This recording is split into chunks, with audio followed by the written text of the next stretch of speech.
This is a day I've been looking forward to for 2.5 years.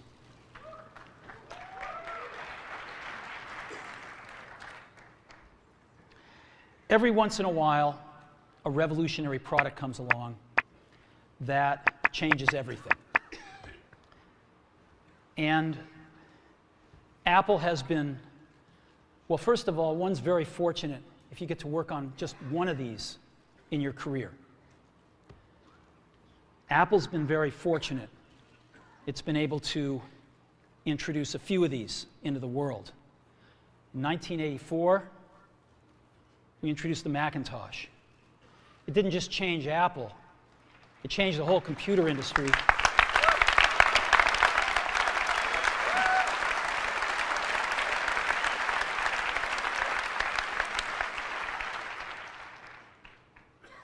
In 2001, we introduced the first iPod. And it didn't just change the way we all listen to music. It changed the entire music industry. Well, today, we're introducing 3 revolutionary products of this class. The first one is a widescreen iPod with touch controls.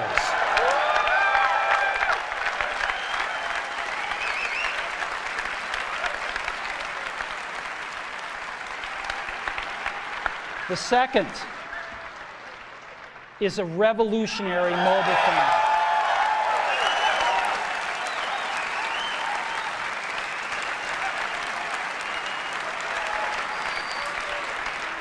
And the third is a breakthrough internet communications device.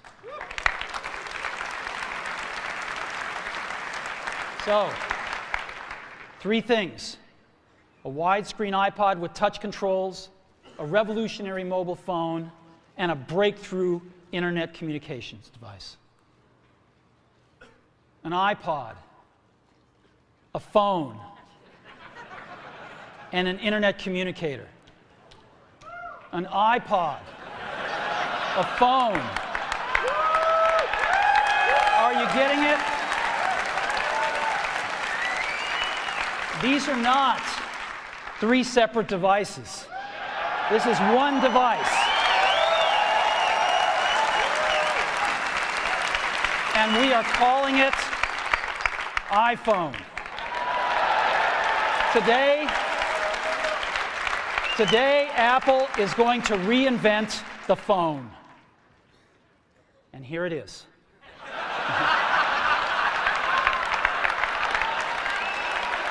No. Actually, here it is, but we're going to leave it there for now. So, before we get into it, let me talk about a category of things. The most advanced phones are called smartphones, so they say.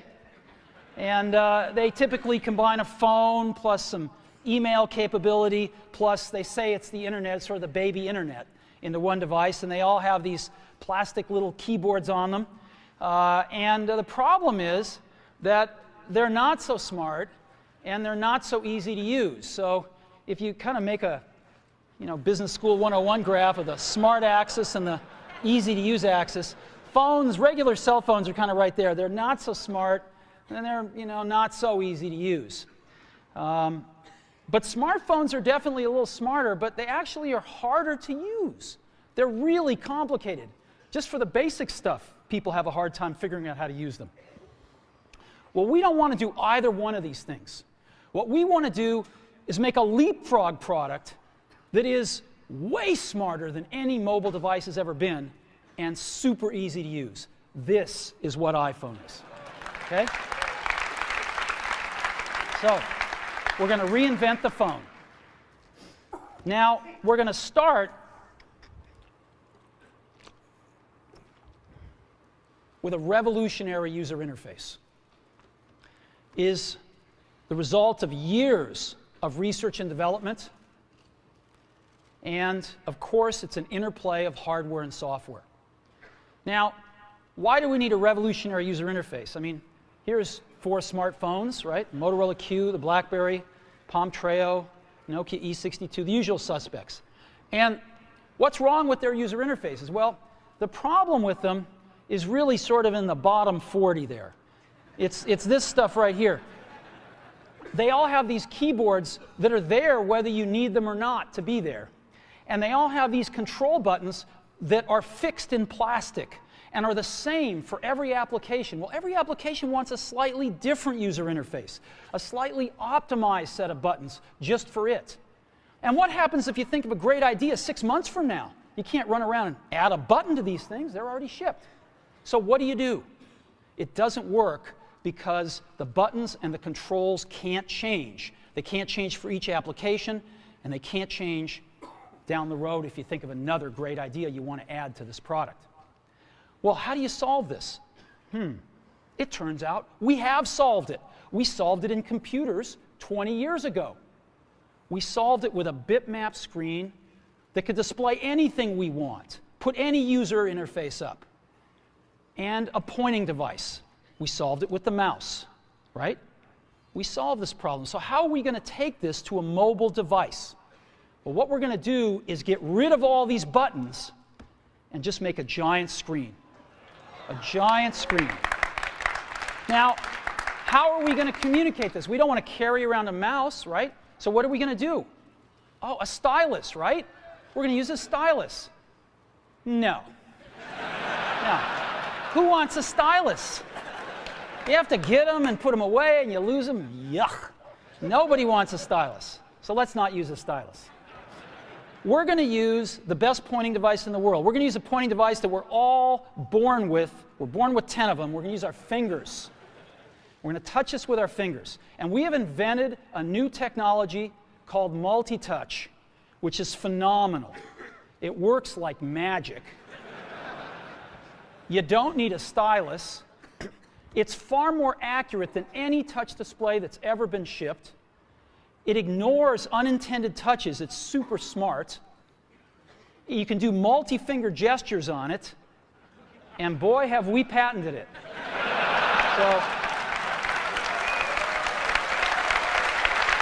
So, we've been very lucky to have brought a few revolutionary user interfaces to the market in our time. First was the mouse. The second was the click wheel. And now we're going to bring multi-touch to the market. And each of these revolutionary user interfaces has made possible a revolutionary product. The Mac, the iPod, and now the iPhone.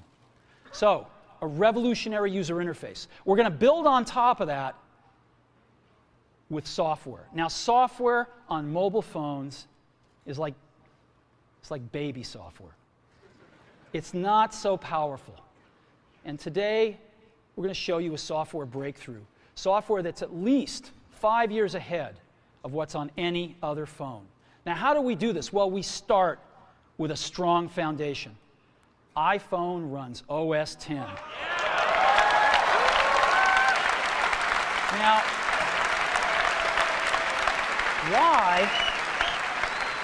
why would we want to run such a sophisticated operating system on a mobile device? Well, because it's got everything we need. It's got multitasking. It's got the best networking.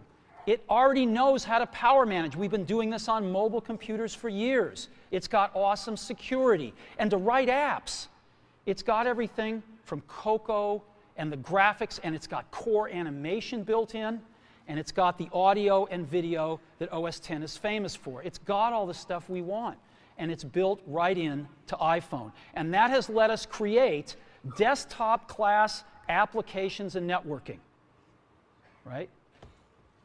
Not the crippled stuff that you find on most phones. This is real desktop-class applications. Now, you know, one of the pioneers of our industry, Alan Kay, has had a lot of great quotes throughout the years. And I ran across one of them recently that explains how we look at this, explains why we go about doing things the way we do, because we love software. And here's the quote. people who are really serious about software should make their own hardware. You know? Alan said this 30 years ago, and this is how we feel about it. And so we're bringing breakthrough software to a mobile device for the first time. It's 5 years ahead of anything on any other phone. The second thing we're doing is we're learning from the iPod, syncing with iTunes. You know, we're going to ship our 100 millionth iPod this year, and that's tens of millions of people that know how to sync these devices with their PCs or Mac and sync all of their media right onto their iPod, right? So you just drop your iPod in, and it automatically syncs. You're going to do the same thing with iPhone. It automatically syncs to your PC or Mac right through iTunes. And iTunes is going to sync all your media onto your iPhone, your music, your audiobooks, podcasts, movies, TV shows, music videos, but it also syncs a ton of data. Your contacts, your calendars, and your photos, which you can get on your iPod today, your notes, your bookmarks from your web browser, your email accounts, your whole email setup, all that stuff can be moved over to iPhone completely automatically. It's really nice. And we do it through iTunes. Again, you go to iTunes and you set it up, just like you'd set up an iPod or an Apple TV. And you set up what you want synced to your iPhone. And it's just like an iPod. Charge and sync. So sync with iTunes. Third thing I want to talk about a little is design. We've designed something wonderful for your hand. Just wonderful. And this is what it looks like. It's got a 3.5-inch screen on it. It's really big. And it's the highest resolution screen we've ever shipped. It's 160 pixels per inch. Highest we've ever shipped. It's gorgeous. And on the front, there's only one button down there. We call it the home button. It takes you home from wherever you are. And that's it. Let's take a look at the side. It's really thin. It's thinner than any smartphone out there at 11.6 millimeters. Thinner than the Q, thinner than the Blackjack, thinner than all of them. It's really nice. And we got some controls on the side. We got a little switch for ring and silent. We've got a volume up and down control. Let's look at the back. On the back, the biggest thing of note is we got a 2-megapixel camera built right in. The other side, and we're back on the front. So let's take a look at the top now. We've got a headset jack, 3.5 millimeter. All your iPod headphones fit right in. We've got a little tray for your SIM card.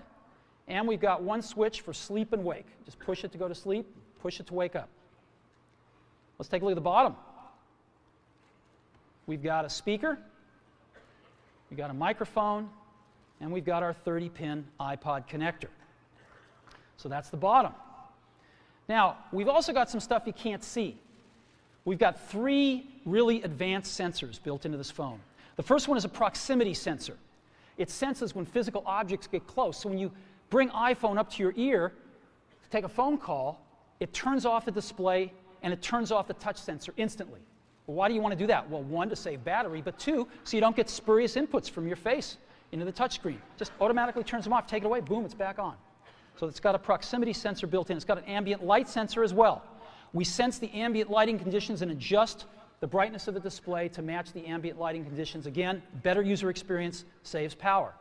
And the third thing we've got is an accelerometer, so that we can tell when you switch from portrait to landscape.